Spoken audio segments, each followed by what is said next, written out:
ಅವರಿಗೆ ಸುಳ್ಳು ಹೇಳಿಬಿಟ್ಟೆ ನಾನು. ಅವರ ಮಗನ ವಿಷಯದಲ್ಲಿ ಸುಳ್ಳು ಹೇಳಿದೆ, ಅದು ಎಂಥದ್ರಲ್ಲಿ, ಅವರ ಮಗನ ಸಾವಿನ ವಿಷಯದಲ್ಲಿ ಸುಳ್ಳು ಹೇಳಿದೆ ಅಂತ. ಆ ಕ್ಷಣದಲ್ಲಿ ಅವ್ರು ಕೇಳಿದ್ರು, ನೀನು ಸತ್ಯವನ್ನೇ ಹೇಳುವವನು, ನೀನು ಯಾವತ್ತೂ ಸುಳ್ಳು ಹೇಳೋಲ್ಲ, ನನ್ನ ಮಗ ಬದುಕಿದಾನ ಸತ್ತಿದಾನ ಹೇಳು ಅಂತ ಕೇಳಿದ್ರು. ಆಗ ನಾನು, ಒಂದು ಜೀವಿ ಇನ್ನೊಂದು ಜೀವಿಯ ಜೊತೆಗೆ ಬದುಕ್ತಾ ಇದ್ದಾನೆ ಅಂತ ಅಂದರೆ, ಜೊತೆ ಸೇರಿದೆ ಅಂತ ಅಂದರೆ, ಅದು ಒಂದು ದಿವಸ ಜೊತೆ ಇಲ್ಲದಂತಾಗುವಲ್ಲಿಗೆ ಅದು ಮುಕ್ತಾಯ ಆಗತ್ತೆ. ಹಾಗೆಯೇ ಮರಣಾಂತಂ ಹಿ ಜೀವಿತಂ, ಬದುಕಿನ ಕೊನೆ ಏನು ಅಂದರೆ ಸಾವೇ ಬದುಕಿನ ಕೊನೆ ಅಂತ. ನೀವೆಲ್ಲರೂ ಹೊರಟು ಹೋಗಿ ನಿಮಗೆ ಇಷ್ಟವಾದ ಜಾಗಕ್ಕೆ ಎಲ್ಲರೂ ಹೊರಟು ಹೋಗಿಬಿಡಿ. ಎಲ್ಲರೂ ನನಗೆ ಈ ದೇಹವನ್ನು ಪ್ರಾಯೋಪವೇಶದ ಮೂಲಕ ಈ ದೇಹವನ್ನು ನಾನು ತ್ಯಾಗ ಮಾಡ್ತೀನಿ, ಅದಕ್ಕೆ ನೀವೆಲ್ಲ ಅನುಮತಿ ಕೊಡಿ ಅಂತ ಹೇಳ್ತಾನೆ ಯುಧಿಷ್ಠಿರ. ಅವನು ಸುಮ್ಮನೆ ಕೂತಿದ್ದನ್ನು ನೋಡಿ ಅರ್ಜುನ ಕೃಷ್ಣನಿಗೆ ಹೇಳ್ತಾನೆ. ಕೃಷ್ಣ ಸುಮ್ಮನೆ ಕೂತಿದ್ದ, ಅವನು ಸುಮ್ಮನೆ ಕೂತಿದ್ದಾನೆ. ಇಷ್ಟು ಚರ್ಚೆ ನಡೆಯುವಾಗಲೂ ಅವನು ಮಾತಾಡ್ತಾ ಇಲ್ಲ. ಎಲ್ಲರದ್ದೂ ಮುಗೀತು. ವ್ಯಾಸರು ಹೇಳಿದ ಮೇಲೂ ಅವನದ್ದಿಲ್ಲ ಅಂತಂದಾಗ ಅರ್ಜುನ ಕೃಷ್ಣನಿಗೆ ಹೇಳ್ತಾನೆ, ಅವನಿಗೇನಾದರೂ ಹೇಳು ಅಂತ.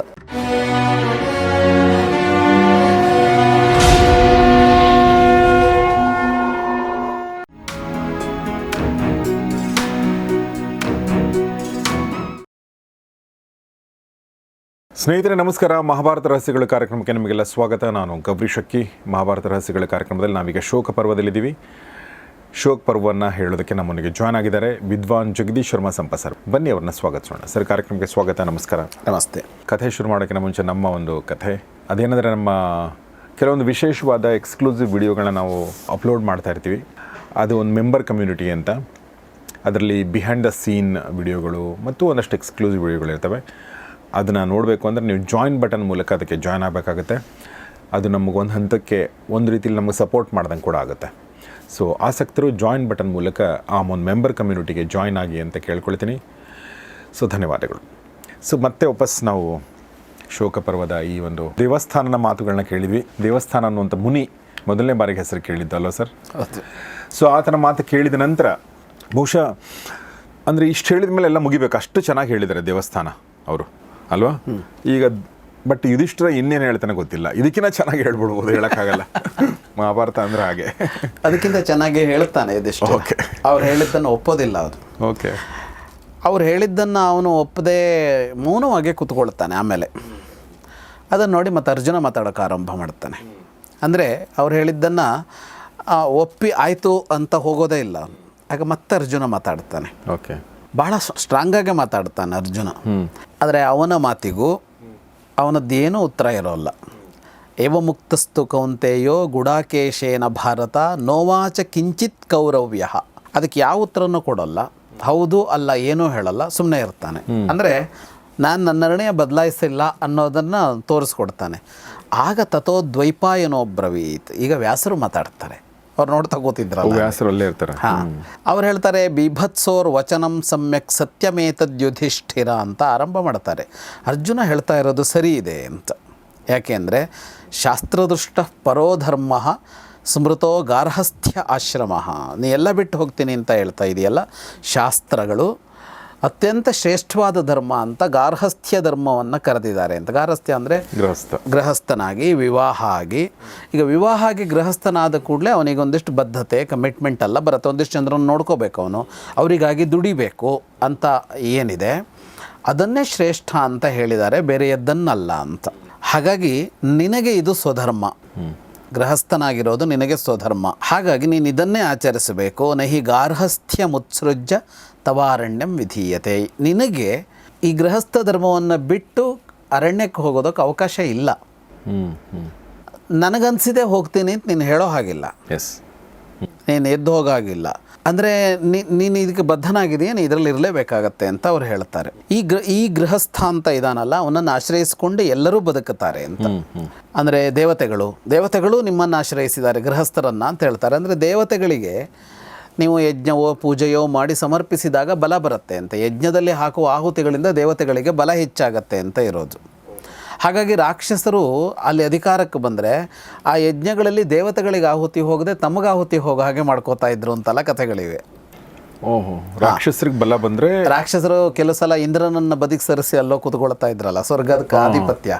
ಮೊದಲೇನು ಮಾಡ್ತಾ ಇದ್ರು, ದೇವತೆಗಳಿಗೆ ಆ ಯಜ್ಞ ಎಲ್ಲ ಕೆಡಿಸ್ತಿದ್ರು, ಇಲ್ಲ ಯಜ್ಞ ಇವ್ರಿಗೆ ಹೋಗ್ಬೇಕಾಗಿತ್ತು, ಹಂಗೆ ಮಾಡ್ಕೋತಾ ಇದ್ರು ಅಂತ. ಅವರು ಕೂಡ ಆಮೇಲೆ ಋಷಿಗಳು ನಿಮ್ಮನ್ನೇ ಆಶ್ರಯಿಸಿದ್ದಾರೆ, ನೀವೇ ಅವರಿಗೆ ದಿಕ್ಕು. ಆಮೇಲೆ ಭೃತ್ಯಾಶ್ಚೈವೋಪಜೀವಂತಿ, ಎಷ್ಟು ಜನ ಸೇವಕರು ನಿಮ್ಮನ್ನು ಆಶ್ರಯಿಸ್ತಾರೆ. ಸೇವಕರು ಅಂತ ಅನ್ನೋದಕ್ಕೆ ಇಲ್ಲಿ ಬೇರೆ ಬೇರೆ ವೃತ್ತಿ ಮಾಡುವವರು ಅಂತ. ಸಮೂಹದಲ್ಲಿ ಬೇರೆ ಬೇರೆ ವೃತ್ತಿ ಮಾಡುವವರೆಲ್ಲ ಯಾರನ್ನು ನಂಬ್ಕೊಂಡಿದ್ದಾರೆ ಅಂದರೆ ಅಷ್ಟು ಮನೆಗಳಿವೆ ಅಂತ, ಅಷ್ಟು ಗೃಹಸ್ಥರಿದ್ದಾರೆ ಅಂತಲೇ ಅಲ್ವಾ. ಇಲ್ಲದೇ ಇದ್ದರೆ ಇಷ್ಟು ಕುಟುಂಬಗಳಿಲ್ಲ ಅಂತ ಆದರೆ, ಕುಟುಂಬ ವ್ಯವಸ್ಥೆ ಅಂತ ಒಂದು ಇಲ್ಲ ಅಂತಾದರೆ ವೃತ್ತಿಗಳೆಲ್ಲ ನಿಂತೋಗ್ಬಿಡ್ಬೇಕಲ್ಲ. ಎಕ್ಸಾಕ್ಟ್ಲಿ. ಎಲ್ಲರೂ ಸನ್ಯಾಸಗಳಾಗ್ಬಿಟ್ರೆ ಸಮಾಜನ ಅಲ್ಲೋಲ ಕಲ್ಲೋಲ. ಅದೇ ತಾನ್ ಭಜಸ್ವ ಮಹೀಪತೆ. ಹಾಗಾಗಿ ನೀನು ಗೃಹಸ್ಥ ಧರ್ಮವನ್ನೇ ಇದು ಮಾಡಬೇಕು. ಜೊತೆಗೆ ವಯಾಂಸಿ ಪಶವಶ್ಚೈವ ಭೂತಾನಿ ಚ ಮಹೀಪತೆ. ಇದರ ಜೊತೆಗೆ ಬರೀ ಇವರು ಮಾತ್ರ ಅಲ್ಲ, ಪಕ್ಷಿ ಪ್ರಾಣಿಗಳು ನಿಮ್ಮನ್ನು ಆಶ್ರಯಿಸಿಕೊಂಡಿರ್ತವೆ ಅಂತ. ಅಂದರೆ ಪಕ್ಷಿಗಳಿಗೆ ನೀವು ಇದನ್ನು ಆಹಾರ ಕೊಡಬೇಕು, ಪ್ರಾಣಿಗಳಿಗೆ ಆಹಾರ ಕೊಡಬೇಕು. ಸಾಕು ಪ್ರಾಣಿಗಳಿರಲಿ, ಇನ್ನೊಂದಿರಲಿ, ಇವೆಲ್ಲವೂ ಒಂದು ಕುಟುಂಬ ಅಂತ ಇದೆಯಲ್ಲ, ಕುಟುಂಬಗಳನ್ನು ಆಶ್ರಯಿಸಿಕೊಂಡಿವೆ. ಹಾಗಾಗಿ ಜಗತ್ತಿನಲ್ಲಿ ಕುಟುಂಬ ಧರ್ಮ ಅನ್ನೋದು ನಿಲ್ಲಬೇಕು. ತಸ್ಮಾತ್ ಜ್ಯೇಷ್ಠಾಶ್ರಮೋ ಗೃಹಿ.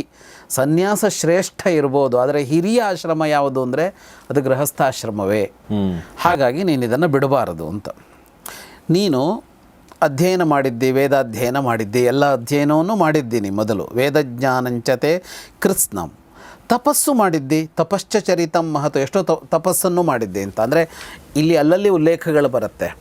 ಈಗ ಕೆಲವು ಈ ಇಡೀ ಮಹಾಭಾರತದಲ್ಲಿ ಕೆಲವು ಘಟ್ಟಗಳನ್ನು ಮಾತ್ರ ಹೇಳ್ಕೊಂಡು ಹೋಗಿದಾರಲ್ಲ, ಈ ಊರುಗಳೆಲ್ಲ ಮಧ್ಯದಲ್ಲಿ ಬೇರೆ ಬೇರೆ ಕೆಲಸ ಮಾಡಿದ್ದಾರೆ. ಅಂದರೆ ಇವನು ಯಾವಾಗಲೂ ಹೋಗಿ ಒಂದಿಷ್ಟು ಕಾಲ ತಪಸ್ಸು ಮಾಡಿ ಬಂದಿರ್ತಾನೆ. 6 ತಿಂಗಳು ತಪಸ್ಸು, 1 ವರ್ಷ ತಪಸ್ಸು, ಈಗ ಏನೇನು ಮಾಡ್ಕೊಬಂದಿರ್ತಾರೆ. ಅದನ್ನೇನು ಹೇಳಿಲ್ಲ, ಅದಿಲ್ಲಿ ಹೇಳಬೇಕಾದ್ದೇನೂ ಇರಲಿಲ್ಲ ಅಂತ. ಹಾಗಾಗಿ ನೀನು ತಪಸ್ಸು ಮಾಡಿದ್ದಿ, ತಪಶ್ಚರಿತ ಮಹತು, ದೊಡ್ಡ ದೊಡ್ಡ ತಪಸ್ಸು ಮಾಡಿದ್ದಿ. ಈಗ ನಿನ್ನ ಕರ್ತವ್ಯ ಏನು ಅಂತ ಅಂದರೆ ಪಿತೃಪೈತಾಮಹೇ ರಾಜ್ಯೇ ಧುರ ಮುದ್ವೋಢು ಮರಹಸಿ. ಇದು ನಿನ್ನ ಅಜ್ಜ ಮುತ್ತಜ್ಜಂದಿರ ಕಾಲದಿಂದ ಬಂದಿರೋದು ಇದು ಈ ರಾಜ್ಯ. ನೀನು ಇದನ್ನು ಹೊರಬೇಕು ಅಂತ. ಧುರಂ ಉದ್ವೋಢು ಮರಹಸಿ ಅಂತ. ಧುರ ಅಂದರೆ ಅದರ ಭಾರ. ಈ ಭಾರ ಹೊರಬೇಕು ನೀನು. ನನಗಾಗಲ್ಲ ಅಂತ ಎದ್ದು ಹೋಗೋ ಆಗಿಲ್ಲ ಅಂತ. ಯಾಕೆ ಅಂದರೆ ನಿನ್ನ ವಂಶದಲ್ಲಿ ಬಂದಿದೆ ಇಷ್ಟು ಕೆಲಸ ಮಾಡಬೇಕು ಅಂತ. ಹಾಗಾಗಿ ನೀನು ಇದನ್ನು ಮಾಡಲೇಬೇಕು. ವ್ಯಾಸರು ಇದನ್ನು ಹೇಳಿ ಕೆಲವು ನಿದರ್ಶನಗಳನ್ನು ಕೊಡ್ತಾ ಹೋಗ್ತಾರೆ. ಸುದ್ಯುಮ್ನ ಅನ್ನುವ ರಾಜ, ಬೇರೆ ಬೇರೆ ರಾಜರುಗಳ ಕಥೆಗಳನ್ನೆಲ್ಲ ಹೇಳ್ತಾರೆ. ಇವರೆಲ್ಲ ಹೇಗೆ ಬದುಕಿದ್ರು ಅಂದರೆ ಅವರೆಲ್ಲ ರಾಜರ್ಷಿಗಳಾಗಿದ್ದರು, ತ್ಯಾಗಪರರಾಗಿದ್ದರು, ಆದರೆ ಅವರು ರಾಜ್ಯಭಾರಗಳನ್ನು ಮಾಡಿದರು ಅಂತೆಲ್ಲ ಅವರೆಲ್ಲರ ಉದಾಹರಣೆಗಳನ್ನು ಕೊಟ್ಟು ಪ್ರತಿಪಾದಿಸ್ತಾರೆ. ಈಗ ವ್ಯಾಸರು ಹೇಳಿದ್ರು, ಈಗ ಯುಧಿಷ್ಠಿರ ಒಪ್ಪಿಕೊಂಡ ಅಂದರೆ ಮತ್ತೆ ಅವನು ಒಪ್ಪೋದಿಲ್ಲ. ಅವನು ಮತ್ತೆ ಅದನ್ನೇ ಹೇಳ್ತಾನೆ. ಅಭಿಮನ್ಯೌ ಹತೆ ಬಾಲೆ ದ್ರೌಪದ್ಯಾಸ್ತನಯೇಷು ಚ ಧೃಷ್ಟದ್ಯುಮ್ನೆ ವಿರಾಟೇ ಚ ದೃಪದೇ ಚ ಮಹೀಪತೌ. ಈಗ ಇಷ್ಟು ಹೊತ್ತು ಅವನು ಬೇರೆ ವಿಷಯ ಮಾತಾಡಿದ. ಮೊದಲು ಶೋಕದ ವಿಷಯ ಮಾತಾಡ್ದ. ಅಂದರೆ ಅವನು ಆರಂಭ ಮಾಡಿದ್ದು ಹೇಗೆ, ಇಷ್ಟು ಜನರನ್ನು ಕೊಂದು ಹೀಗೆಲ್ಲ ಮಾಡಿದ್ಮೇಲೆ ನನಗೆ ಬೇಡ ಅಂತ. ಆಮೇಲೆ ವೈರಾಗ್ಯದ ಚರ್ಚೆ ಬೆಳೀತಾ ಹೋಯ್ತದು. ಈಗ ವ್ಯಾಸರು ಇಷ್ಟೆಲ್ಲ ಮಾತನಾಡಿ ಗೃಹಸ್ಥ ಧರ್ಮವೇ ಶ್ರೇಷ್ಠ, ನೀನು ರಾಜನಾಗಿಯೇ ನಡ್ಕೊಳ್ಬೇಕು, ಅದು ನಿನಗೆ ಸ್ವಧರ್ಮ ಅಂತೆಲ್ಲ ಹೇಳಿದ ಮೇಲೆ ಅವನು ಹೇಳ್ತಾನೆ, ನನಗೆ ಈ ದುಃಖದಿಂದ ಹೊರಗೆ ಬರೋಕ್ಕಾಗ್ತಾ ಇಲ್ಲ, ಏನು ಮಾಡಲಿ ಅಂತ ಕೇಳ್ತಾನೆ ಅಭಿಮನ್ಯು. ಆಮೇಲೆ 5 ಜನ ದ್ರೌಪದಿಯ ಮಕ್ಕಳು, ಧೃಷ್ಟದ್ಯುಮ್ನ, ವಿರಾಟ, ದೃಪದ, ಒಬ್ಬರಿಬ್ಬರ ಸತ್ತವರು ಅಂತ ಕೇಳ್ತಾ ಹೋಗ್ತಾನೆ. ಹೀಗೆ ತಥಾನ್ಯೇಷು ನರೇಂದ್ರೇಷು ನಾನಾ ದೇಶೇಷು ಸಂಯುಗೆ. ಯಾವುದ್ಯಾವುದೋ ದೇಶದಿಂದ ಬಂದ ರಾಜರೆಲ್ಲ ಸತ್ತರಲ್ಲ. ನವಿಮುಂಚತಿ ಮಾಂ ಶೋಕಃ. ಈ ಶೋಕ, ಈ ದುಃಖ, ಈ ನೋವು ನನ್ನಿಂದ ಹೊರಗೆ ಹೋಗ್ತಾ ಇಲ್ಲ ಅಂತ.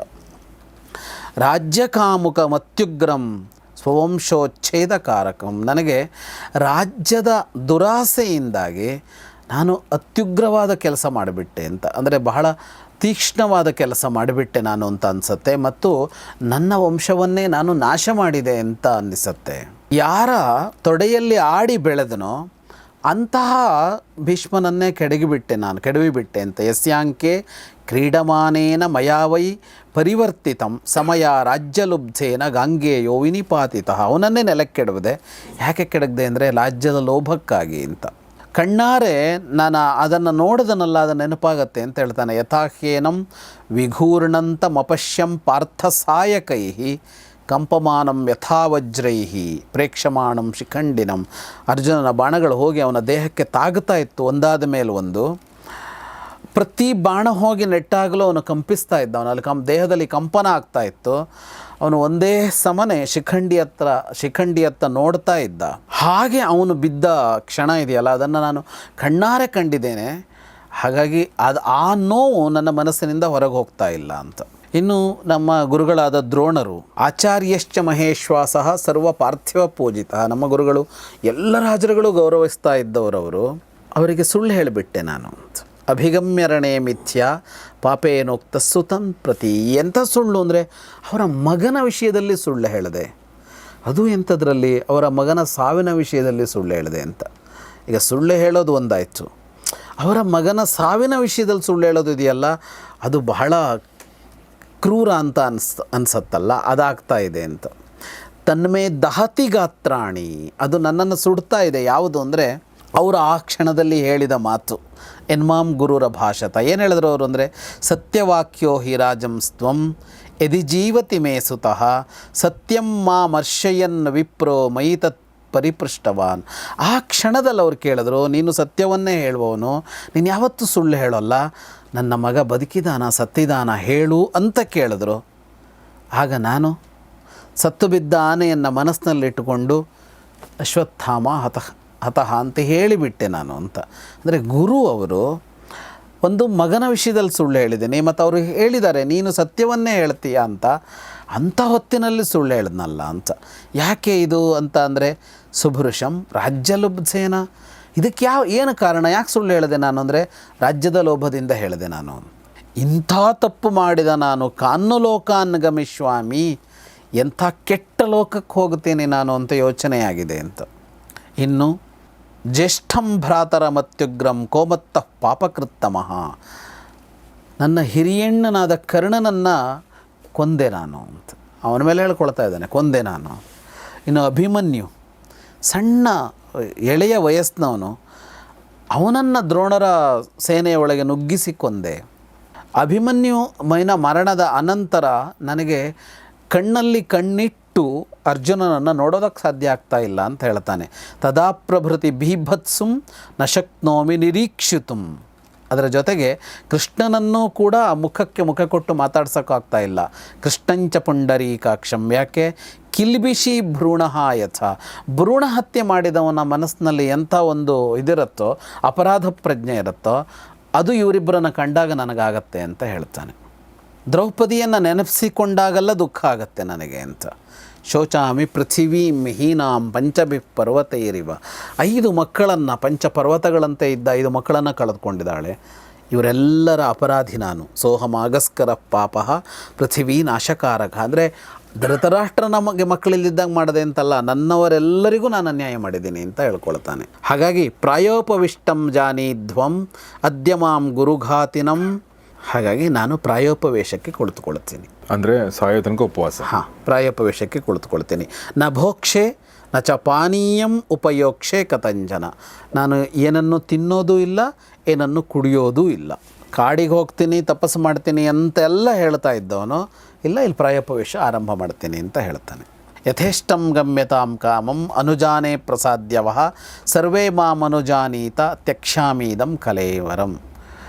ನೀವೆಲ್ಲರೂ ಹೊರಟೋಗಿ ನಿಮಗೆ ಇಷ್ಟವಾದ ಜಾಗಕ್ಕೆ ಎಲ್ಲರೂ ಹೊರಟೋಗ್ಬಿಡಿ, ಎಲ್ಲರೂ ನನಗೆ ಈ ದೇಹವನ್ನು ಪ್ರಾಯೋಪವೇಶದ ಮೂಲಕ ಈ ದೇಹವನ್ನು ನಾನು ತ್ಯಾಗ ಮಾಡ್ತೀನಿ, ಅದಕ್ಕೆ ನೀವೆಲ್ಲ ಅನುಮತಿ ಕೊಡಿ ಅಂತ ಹೇಳ್ತಾನೆ ಯುಧಿಷ್ಠಿರ. ಅವನು ಹಾಗೆ ಹೇಳ್ತಾ ಇದ್ದಾಗ ವ್ಯಾಸರೋಗಿ ಅವನನ್ನು ಹಿಡಿದುಕೊಳ್ತಾರೆ.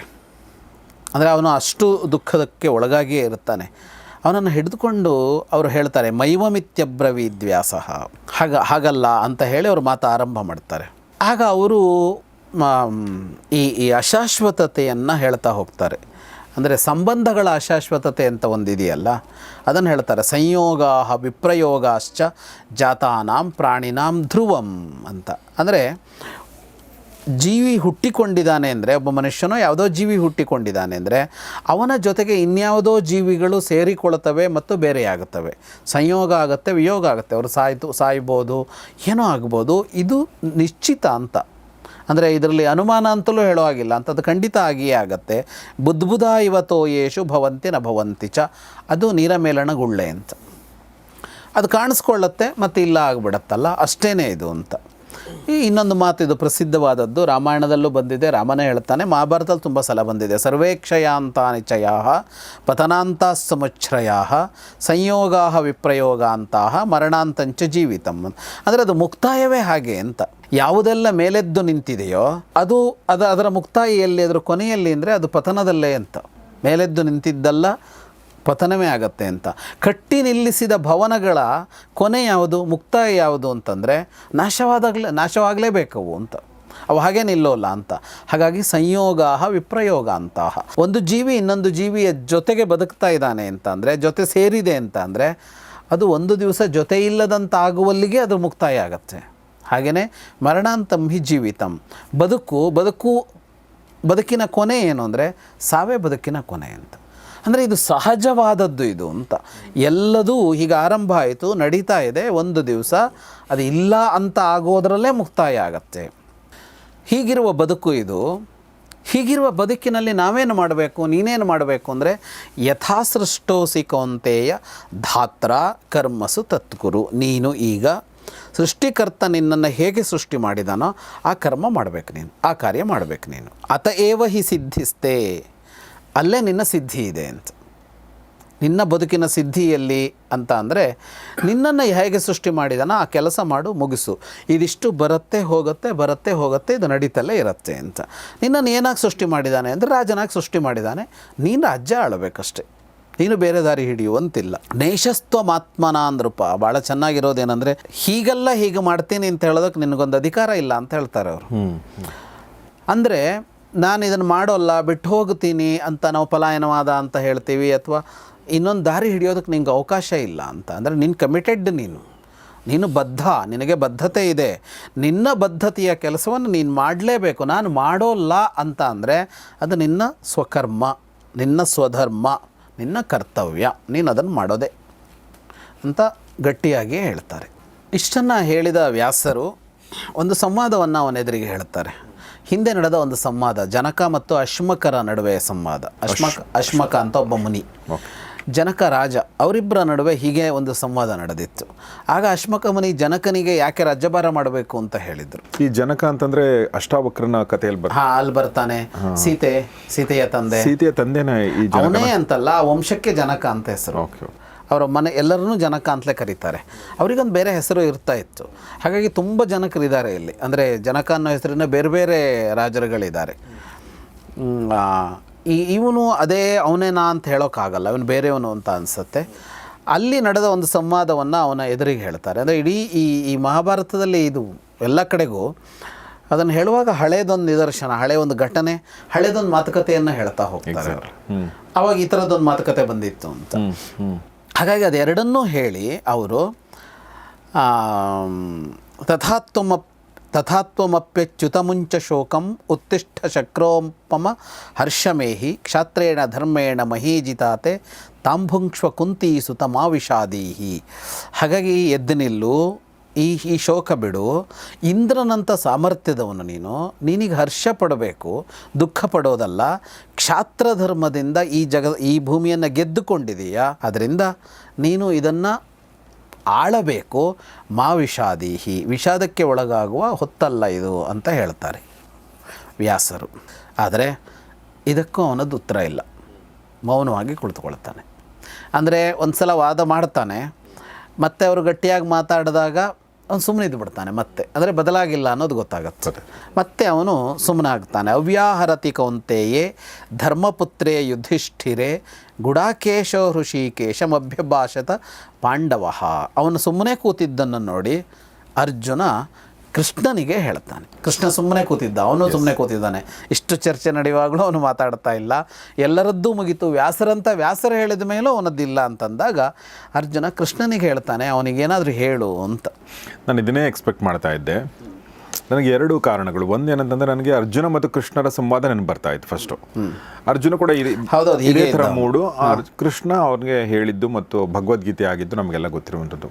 ಈಗ ಇನ್ನೊಂದು ಥರದ್ದು ಅದೇ ಪ್ಯಾಟ್ರನ್ನು, ಬಟ್ ಇನ್ನೊಂದು ಥರದ್ದು, ಎಲ್ಲ ಮುಗಿದ ಮೇಲೆ, ಎಲ್ಲ ಗೆದ್ದ ಮೇಲೆ ಬರುವಂಥ ವೈರಾಗ್ಯ. ಆದರೆ ಕೃಷ್ಣ ಇದರಲ್ಲಿ ಏನೂ ಹೇಳ್ತಾ ಇಲ್ವಲ್ಲ ಅಂತ ಯೋಚನೆ ಮಾಡ್ತಾ ಇದ್ದೆ. ಆಮೇಲೆ ಈ ಥರ ನಾವು ಸಿನಿಮಾಗಳಲ್ಲಿ ಏನು ಮಾಡ್ತಾರೆ ಅಂದರೆ, ಹಿಂಗೆಲ್ಲ ಇದ್ದಾಗ ಕೃಷ್ಣನಲ್ಲಿ ಇಟ್ಕೊಳ್ಳಲ್ಲ. ಕೃಷ್ಣ ಎಂಟ್ರಿ ಕೊಡ್ತಾನೆ ಈಗ ಅಂತ ನಾವು ಮಾಡ್ಕೋತೀವಿ. ಕೃಷ್ಣನ ಸುಮ್ಮನೆ ಹೆಂಗೆ ಕೂರಿಸೋದು? ಇಷ್ಟೊತ್ತೆಲ್ಲ ಮಾತಾಡ್ತಿರ್ಬೇಕಾದ್ರೆ ಹೆಂಗೆ ಜನ ಎಕ್ಸೆಪ್ಟ್ ಮಾಡ್ಕೊಳ್ಳಲ್ಲ? ಎಷ್ಟೋ ತನಕ ಅವನು ಸುಮ್ಮನೆ ಕೂತ್ಕೊಂಡು ನೋಡ್ತಿರ್ತಾನೆ, ಈ ಥರ ಅನಿಸುತ್ತೆ. ಬಟ್ ಹಂಗಲ್ಲ, ಕೃಷ್ಣ ಈವರೆಗೂ ಕೂತ್ಕೊಂಡು ನೋಡ್ದ. ಎಲ್ಲರ ಮಾತುಗಳು ಮುಗಿದ ಮೇಲೂ ಕೂಡ ಮನ ಪರಿವರ್ತನೆ ಆಗದೆ ಇದ್ದಾಗ ಯುಧಿಷ್ಠಿರ ಆತನಿಗೆ ಹೇಳ್ತಾನೆ, ಈಗ ಕೃಷ್ಣ ಏನು ಹೇಳ್ತಾನೆ, ಅರ್ಜುನ ಹೇಳ್ತಾನೆ. ಅರ್ಜುನ ಮತ್ತು ಈ ಕೃಷ್ಣನ ಮೌನ ಇದೆಯಲ್ಲ, ನಾವು ಇನ್ನೊಂದು ಸಲ ಇದ್ರ ಶುರುವಲ್ಲಿ ಮಾತಾಡ್ಕೊಂಡ್ವಿ. ಯಾವಾಗ ಮಾತಾಡಬೇಕು, ಯಾವಾಗ ಮೌನವಾಗಿರಬೇಕು ಅನ್ನೋದಕ್ಕೆ ಅವನದ್ದೇ ಇದೆ ಅಂತ. ಅವನು ಯಾಕೆ ಸುಮ್ಮನೆ ಕೂತಿರ್ಬೋದು ಅಂತಂದರೆ, ಎಲ್ಲ ಖಾಲಿ ಆಗಲಿ ಸುಮ್ಮನೆ ಕೂತಿದ್ದಾನೆ ಅಂತ ಅನ್ಸುತ್ತೆ. ಖಾಲಿ ಆಗಲಿ, ಹೌದು, ಇವ್ರದ್ದು ಖಾಲಿ ಆಗಲಿ ಅಂತ ಸುಮ್ಮನೆ ಕೂತ್ಕೊಂಡಿದ್ದಾನೆ, ಅವನದು ಖಾಲಿ ಆಗಲಿ, ಅವನದು ಖಾಲಿ ಆಗಲಿ ಅಂತ. ಯಾಕೆಂದ್ರೆ ದುಃಖವನ್ನು ನೀವು ಹೇಳಿ ಹೇಳಿ ಹೇಳಿ ಹೇಳಿ ಮಾಡಿದಾಗ ಅದು ಆ್ಯಕ್ಚುಲಿ ಕಡಿಮೆ ಆಗುತ್ತೆ. ಹೌದು, ಅಷ್ಟಾಗಬೇಕು. ಅಷ್ಟಾಗದೇ ಇದ್ದರೆ ಇವತ್ತೊಬ್ಬದು ಮತ್ತು ನಾಳೆ ಬೆಳಗ್ಗೆ ಮತ್ತೆ ಇನ್ನೇನೋ ಶುರು ಮತ್ತೇನೋ ಶುರು ಆಗುತ್ತೆ. ಹಾಗಾಗಿ ಅದು ಕ್ಲಿಯರ್ ಆಗಿಬಿಡ್ಬೇಕು. ಹೌದು, ಅದು ಒಂಥರ ಇದರ ದುಃಖ ಇದೆಯಲ್ಲ, ಅಂದರೆ ಸ್ವಲ್ಪ ನೀಚೋಪಮೆ ಅಂತ ಅನ್ಸಿದ್ರು ಈ ವಾಮಿಟಿಂಗ್ ಸೆನ್ಸೇಷನ್ನಾಗ ವಾಂತಿ ಆಗ್ಬಿಡುತ್ತಲ್ಲ, ಅದು ಈ ಒಂದು ಸಲ ವಾಂತಿ ಆಗುತ್ತೆ, ಪೂರ್ಣ ಖಾಲಿ ಆಗದಿದ್ರೆ ಮತ್ತೆ ಅದೇ ಸಮಸ್ಯೆ ಇರುತ್ತೆ. ಅದಷ್ಟು ಖಾಲಿ ಆದ್ರೇ ಕ್ಷೇಮ. ಹಾಗೆ ಈ ದುಃಖದ ಅಂಶ ಇರುತ್ತಲ್ಲ, ಅದು ಪೂರ್ಣ ಖಾಲಿ ಆಗಬೇಕು. ಸುಮ್ಮನೆ ಕೂತಿದ್ದ ಅವನು ಕೃಷ್ಣ, ಖಾಲಿ ಮಾಡ್ಕೊ ನೋಡೋಣ ಅಂತ ಕೂತಿದ್ದ ಅವನು. ಹಾಗಾಗಿ ಮೌನಕ್ಕೂ ಶಕ್ತಿ ಇದೆ ಮತ್ತು ಮೌನವಾಗೂ ಇರಬೇಕು ಅಂತ ಇಲ್ಲೆಲ್ಲ ಕೃಷ್ಣ ಭಾಳ ದೊಡ್ಡ ಪಾಠ ಕಲಿಸ್ತಾನೆ. ನಮಗೇನಾದರೂ 4 ಪಾಯಿಂಟ್ ಗೊತ್ತಿದೆ ಅಂದರೆ ದಡಾಬಡ ಅದನ್ನ ಹೇಳಿ ಮುಗಿಸ್ಬೇಕು ನಮಗೆ ಅಂತ ಅಲ್ವಾ. ನನಗೂ ಗೊತ್ತಿದೆ, ನೀನು ಹಂಗೆ ಮಾಡೋದಲ್ಲ ಅಂತ ಅವ್ನು ಶುರು ಮಾಡ್ತೀವಲ್ಲ, ಕರೆಕ್ಟ್. ಅವ್ನು ಸುಮ್ಮನೆ ಕೂತಿದ್ದಾನೆ ಅಲ್ಲಿ. ಸೊ ಸುಮ್ಮನೆ ಕೂತಂತ ಕೃಷ್ಣ ಏನು ಮಾತಾಡ್ತಾನೆ ಅನ್ನೋದನ್ನು ಮುಂದಿನ ಭಾಗದಲ್ಲಿ ನೋಡೋಣ ಅಂತ ಹೇಳ್ತಾ, ಇಲ್ಲಿವರೆಗೂ ನಮಗೆ ಈ ವಿಚಾರಗಳನ್ನ ಹೇಳಿದಂಥ ವಿದ್ವಾನ್ ಜಗದೀಶ್ ಶರ್ಮಾ ಸಂಪತ್ ಸರ್ಗೆ ನಾನು ನಿಮ್ಮೆಲ್ಲರ ಪರವಾಗಿ ಧನ್ಯವಾದಗಳನ್ನ ಹೇಳ್ತೀನಿ. ಸರ್, ತುಂಬ ಥ್ಯಾಂಕ್ಸ್, ನಮ್ಮ ಜೊತೆ ಇಷ್ಟೊತ್ತು ಮಾತಾಡಿದ್ರಿ, ಈ ವಿಚಾರಗಳನ್ನ ಶೇರ್ ಮಾಡಿದ್ರಿ. ಸೊ ಕೃಷ್ಣನ ಮಾತುಗಳನ್ನ ನಾವು ಮುಂದಿನ ಭಾಗದಲ್ಲಿ ಕೇಳೋಣ ಮತ್ತು ಅದಕ್ಕೆ ಯುಧಿಷ್ಠಿರ ಏನು ಪ್ರತ್ಯುತ್ತರ ಕೊಡ್ತಾರೆ ಅನ್ನೋದನ್ನು ಕೂಡ ನೋಡೋಣ ಅಂತ ಹೇಳ್ತಾ ಇವತ್ತಿನ ಈ ಎಪಿಸೋಡ್ ಮುಗಿಸೋಕ್ಕಿಂತ ಮುಂಚೆ ಒಂದು ಪುಟ್ಟ ರಿಮೈಂಡರ್, ನಮ್ಮ ಎಂಟರ್ಟೈನ್ಮೆಂಟ್ ಚಾನಲ್ ಕೂಡ ಇದೆ, ಈ ಮಾಯೆ ಅಂತ ಮನರಂಜನಾ ವಾಹಿನಿ ಅದು. ಸೊ ಸಬ್ಸ್ಕ್ರೈಬ್ ಮಾಡದೇವರು ಅದನ್ನು ಸಬ್ಸ್ಕ್ರೈಬ್ ಮಾಡಿ. ಅದ್ರ ಲಿಂಕ್ ನಮ್ಮ ಪುನೀತ್ ಅವರು ಡಿಸ್ಕ್ರಿಪ್ಷನಲ್ಲಿ ಹಾಕಿರ್ತಾರೆ, ಅಲ್ಲೂ ಕೂಡ ಒಂದಷ್ಟು ಒಳ್ಳೆಯ ಕಾಂಟೆಂಟ್ ಇರುತ್ತೆ, ಅದನ್ನು ಕೂಡ ನೋಡಿ ಅಂತ ಕೇಳಿಕೊಂಡು ಈ ಕಾರ್ಯಕ್ರಮ ಮುಗಿಸ್ತಾ ಈ ಸಂಚಿಕೆ ಮುಗಿಸ್ತಾ ಇದ್ದೀನಿ. ನೋಡ್ತಾರೆ ಗೌರಿ ಶಿಕ್ ಸ್ಟುಡಿಯೋ, ನೋಡ್ತಾರೆ ಮಹಾಭಾರತ ರಹಸ್ಯಗಳು, ದ ಸೀಕ್ರೆಟ್ಸ್ ಆಫ್ ಮಹಾಭಾರತ. ನಮಸ್ಕಾರ.